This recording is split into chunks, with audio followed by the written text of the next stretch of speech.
Basic user guide on authorizing a job. Sign in with your un.org email address.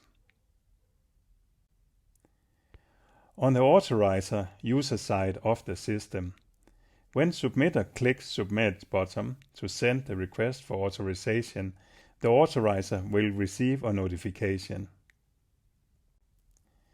The Authorizer user can follow the link in the notification message to the details page of the request.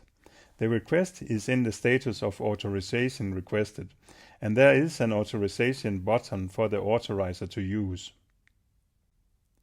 Once the Authorize button is clicked, the request is submitted to DMU for review. The request turns into the status of Document Requirement Review. Thank you. See you in the next gDoc 2.0 tutorial.